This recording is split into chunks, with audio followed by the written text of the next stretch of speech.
teaching you how to add sounds in Scratch. So first, you need a block.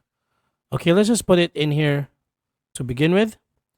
And then right after, let's select this one. All right, so we already have this sound. Now, what you want to do is go to sound.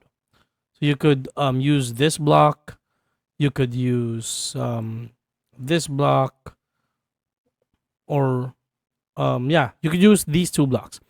So let's just say we use this one block, and then let's just wait 1 second, and then we just um